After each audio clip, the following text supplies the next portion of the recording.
Chapter 7. The Map in the Memory. Ben snapped back to reality in the underground shaft, a raw gasp tearing from his throat. He was disoriented, his own identity a fragile shore against the crashing waves of Lyra's memories. The scent of wood smoke, the weight of a spear, the terrifying beauty of the ship in the sand. Kaelin was there, leaning over him, her expression an unreadable mix of clinical concern and intense curiosity. Doctor? Ben, report. What did you experience? He looked past her at the technicians and the geologists. They wore the same clothes. They held the same tools. The scene was a photograph of the moment he'd left. This is strange, he murmured, his voice hoarse. How long? How long was I gone? Kaelin's eyebrow arched slightly. A strange question, Doctor.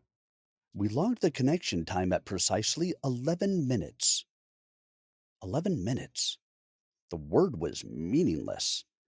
He had felt the sun rise and set on Lyra's world.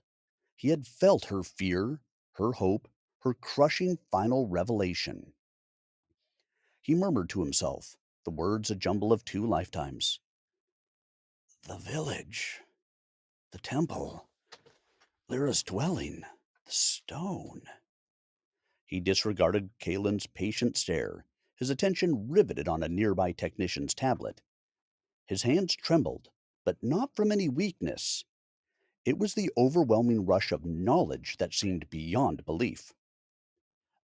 A map, he rasped urgently. I need a detailed topographical map of this entire region. Immediately.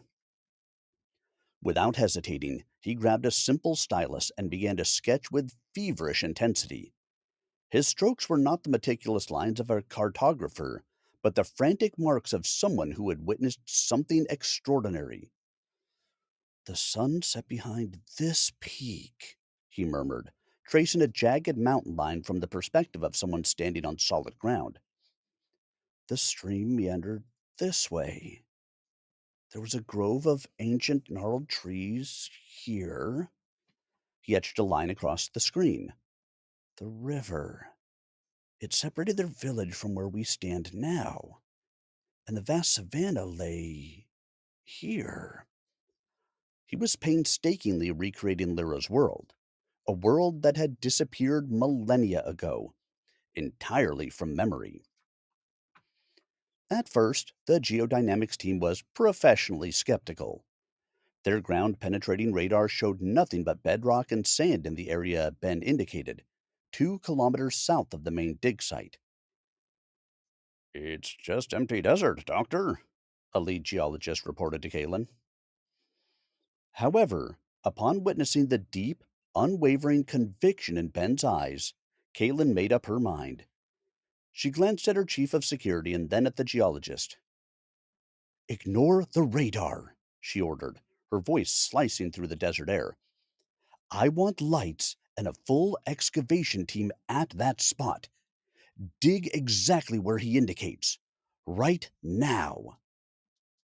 Galen moved in closer to Ben, speaking in a voice softer than the humming core at his back. Do you really think you're the first? Your blood remembers more than your mind ever will. She held his stare like she could see through bone. Don't you wonder where your line begins